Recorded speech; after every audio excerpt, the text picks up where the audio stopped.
For the past 2 months, we have almost been singularly focused upon the Christ child.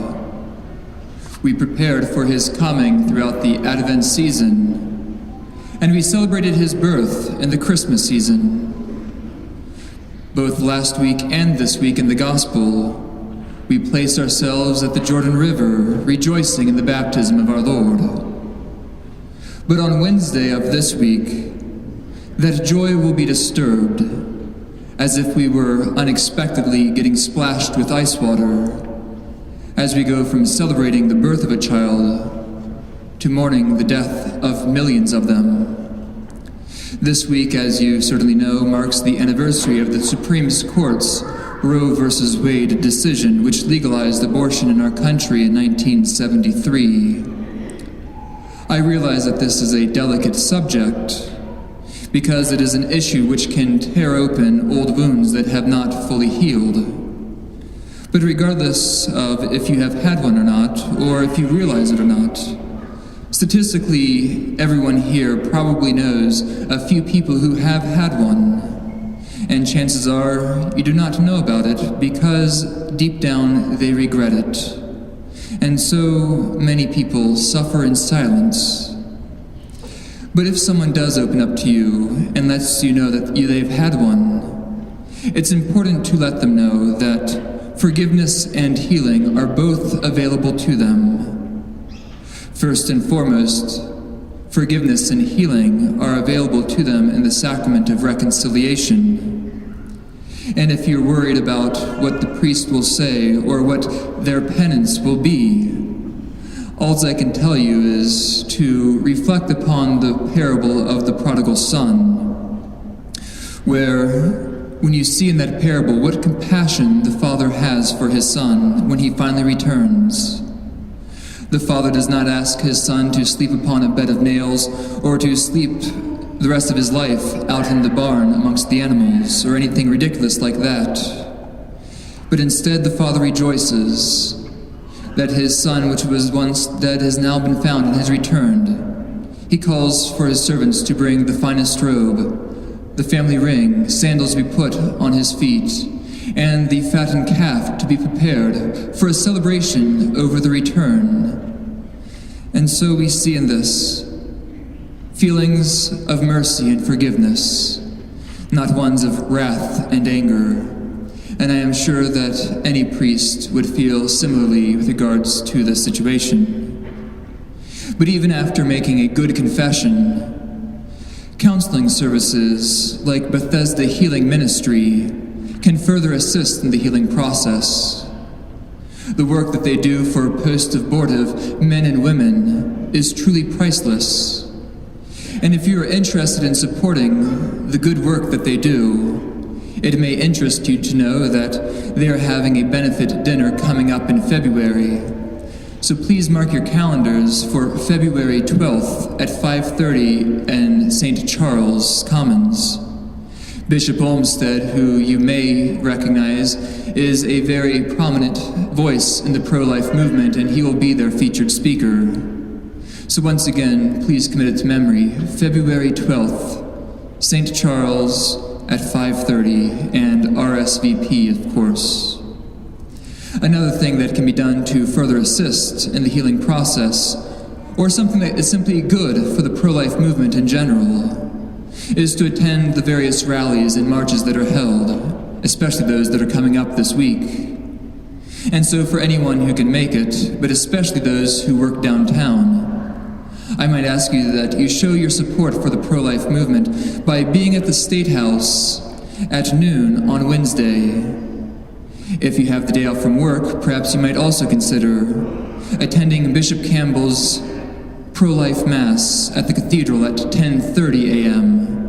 And so that way you can get there plenty early, get a reasonably good parking space, and then simply go from the Mass to the rally, a short walk away. But for future planning, if you have not already done so, I would beg all of you at some point in your life to attend the March for Life in Washington, D.C. And I do so in asking that it's truly a remarkable experience, something that you have to be there to understand. To compare something like would be analogous would be to compare a weekend mass here at St. Matthew's, which is certainly a good thing, but to compare it with a papal mass at World Youth Day.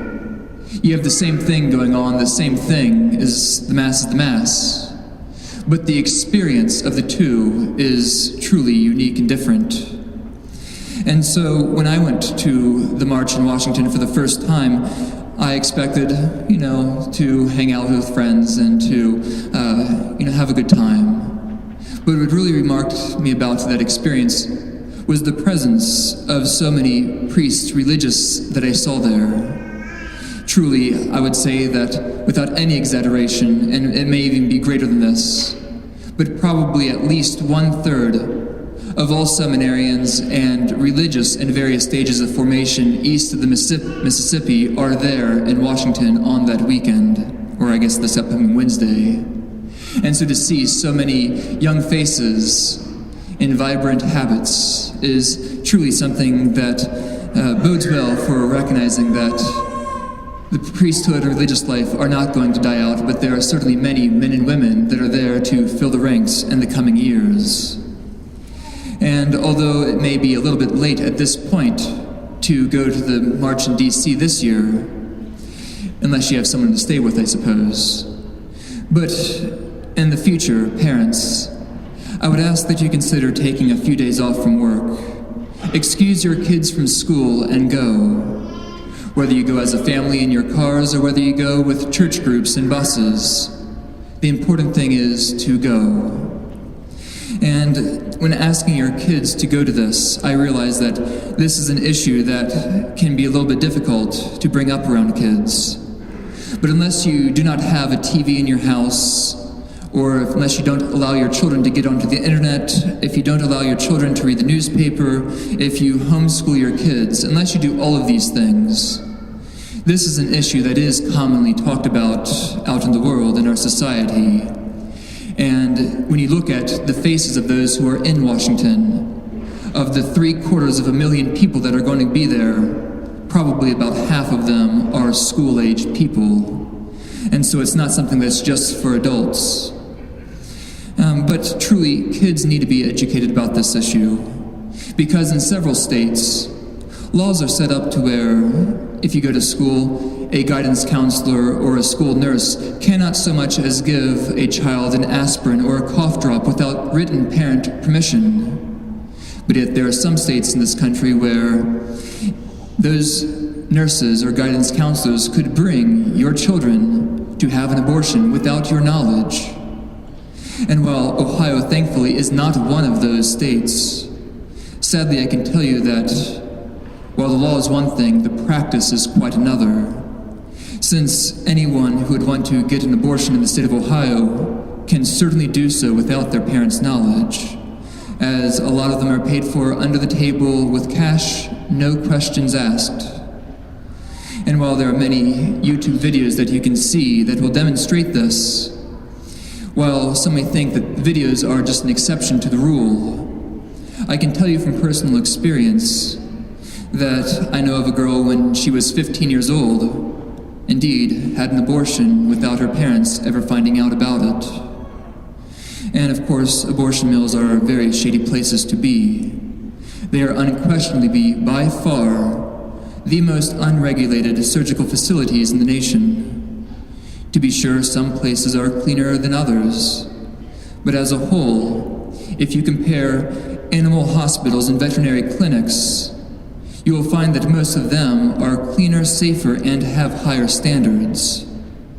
And why is that? Because they can get away with it. Any and all attempts to try to bring higher standards to these facilities are always fought tooth and nail by so-called pro-choicers. And another reason why is that higher standards cost more money. And in an industry where discretion is of the utmost importance, any time that complications do occur, nobody wants to put their name to a lawsuit and say that I have had an abortion. And so all sides are more than happy to simply settle the matter discreetly. And how do we know this?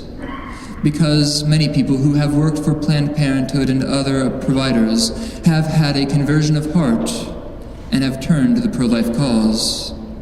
Even Roe herself, of Roe versus Wade, is now pro-life.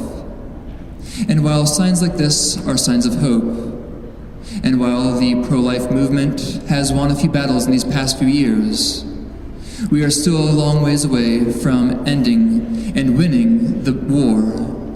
And so we cannot become slack or complacent, but we must continue to fight for every inch of ground so that a culture of life will prevail both in this country and throughout the world.